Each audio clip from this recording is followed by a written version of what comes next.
अस्सलाम वालेकुम रहमतुल्लाह। चलिए जी, आफ्टर ए लॉन्ग टाइम मैं दोबारा रिकॉर्डिंग कर रहा हूँ आप लोगों के लिए।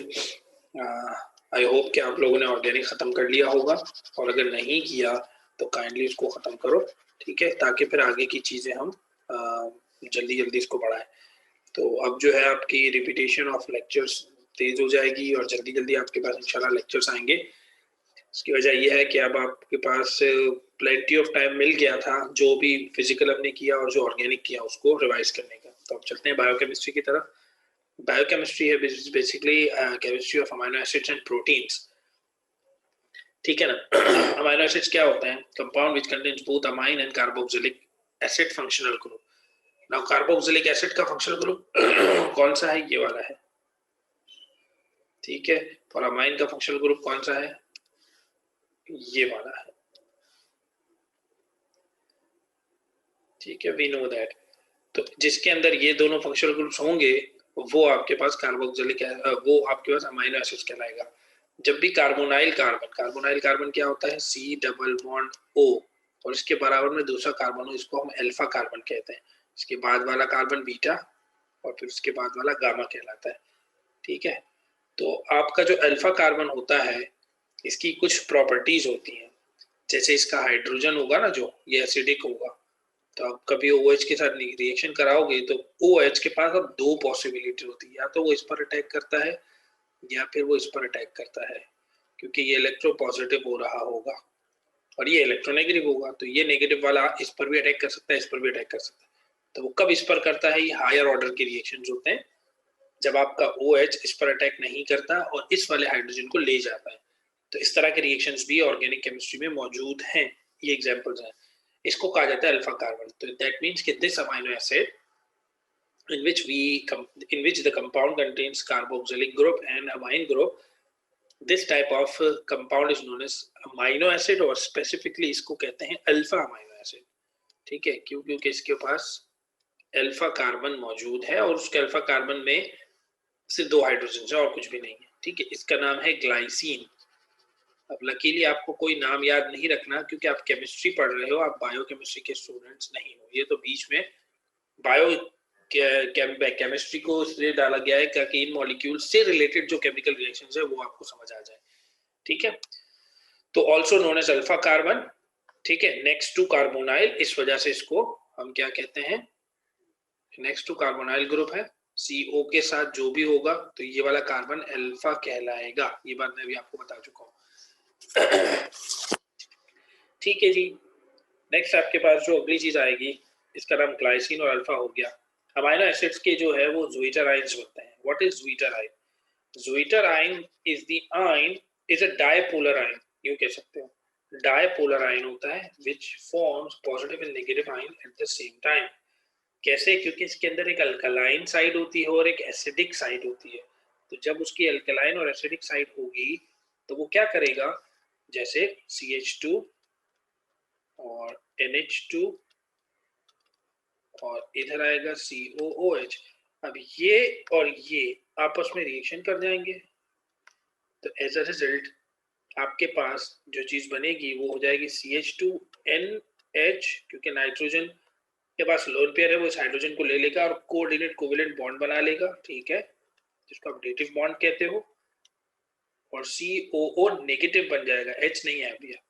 तो देखो इस पे दो पोल्स जनरेट हो गए, प्लस माइनस, ठीक है। तो डायपोलर आयन। तो इस तरह के आयन की पहचान ये होती है कि जब हम इसको ये पाउडर फॉर्म में होगा, ये क्रिस्टल लैटिस बनाएगा, ठीक है। क्योंकि आयनिक कंपाउंड है तो सॉलिड होगा, शायद सी बात है।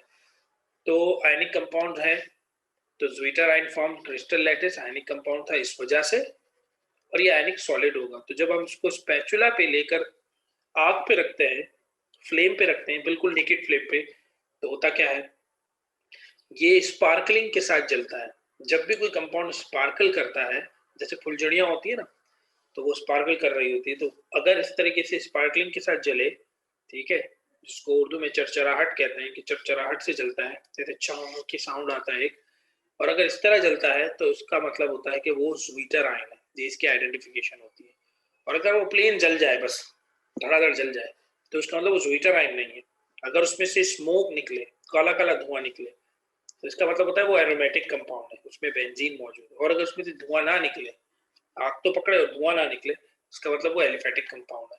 तो किसी भी कंपाउंड को, ऑर्गेनिक कंपाउंड को पहचानने के लिए ये चीज देखी जाती है कि अगर वो ऑर्गेनिक कंपाउंड ज्वीटराइन है तो वो स्पार्कल करेगा, अगर वो ज्वीटराइन सॉरी अगर वो ऑर्गेनिक कंपाउंड एरोमेटिक है यानी उसमें बेंजीन है तो ब्लैक कलर के धुएं से जलता है।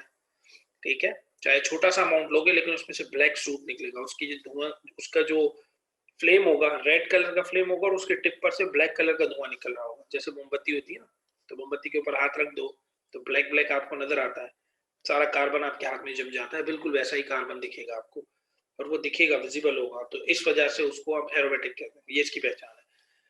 और अगर उसमें धुआं ना हो, जले तो सही, रेड कलर के धुएं से रेड कलर से के फ्लेम से जलेगा मगर उसमें धुआं नहीं होगा, ब्लैक सूट नहीं होगा, या तो व्हाइट सूट होगा या तो होगा ही नहीं। ठीक है, तो उस तरह के कंपाउंड्स को आप एलिफेटिक कंपाउंड्स कहते हैं, यानी कि उसमें बेंजीन रिंग नहीं है। सही है, तो ये उसकी आइडेंटिफिकेशन थी। उसके बाद था reaction with acid and base. Reaction with acid, अगर वो एसिड और बेस दोनों के साथ रिएक्शन कर सकता है तो इस तरह के कंपाउंड को बफर कहते हैं। तो बफर प्रॉपर्टी क्या होती है इसकी? बफर का मतलब क्या होता है, रिकॉल कर लीजिएगा, ऐसे ऐसे कंपाउंड्स जो रेजिस्टेंस शो करे टुवर्ड्स एसिड और बेस, चेंज इन पीएच में रेजिस्टेंस शो करे टुवर्ड्स एसिड एंड बेस। ठीक है, टुवर्ड्स चेंज इन पीएच में, अगर आप उसको पीएच को मेंटेन करना है, अगर मान लीजिए कि आपके पास पीएच 6.80 है तो अगर आप इसमें एसिड डालोगे तो उसको नीचे जाना चाहिए, और अगर बेस डालोगे तो उसको ऊपर जाना चाहिए, टुवर्ड्स 14 जाना चाहिए, ये टुवर्ड्स 0 जाना चाहिए। मगर बफर का मतलब वो होता है, बफर प्रॉपर्टी का मतलब वो होता है कि अगर आप इसमें एसिड और बेस डालो स्मॉल अमाउंट में, तो on addition of small amount of acid और base there is no change in pH, that mean that solution is buffer solution. ठीक है, बफर रीजन भी इंग्लिश में प्रोड्यूस होता है, बफर रीजन, दैट मीन्स कि आप अपनी रेंज से प्लस माइनस इतना जा सकते हो, उसको बफर रीजन कहते हैं। कि अगर मुझे इतना पॉजिटिव और इतना नेगेटिव अगर लॉस होता है या फायदा होता है तो समझ लो मैं ब्रेक इवन पे रहूंगा, मुझे कोई नुकसान नहीं होगा, फायदा भी नहीं होगा, कहने का मतलब ये। ठीक है, तो उसको बफर रीजन कहते हैं, यानी कि आप अपनी रेंज से निकल के थोड़ा सा कितना काम आप कर सकते हो किसी के लिए, उसको बफर रीजन कहा जाता है। तो ये हम नॉर्मल टर्म्स भी यूज करते हैं, लेकिन उस बफर का जो ओरिजिन है वो केमिस्ट्री से निकला है। उसका मतलब ये होता है कि ऐसा कंपाउंड, ऐसा सॉल्यूशन जिसके अंदर आप एसिड और बेस डाल दो, ठीक है, तो वो रेजिस्ट करे पीएच के चेंज को। ठीक है, but small amount of acid and base, ऐसे नहीं कि भर भर के डाल दो और बोलोगे बफर सॉल्यूशन तो काम नहीं कर रहा, ऐसा नहीं होगा। तो this amino acid is acting as a buffer solution right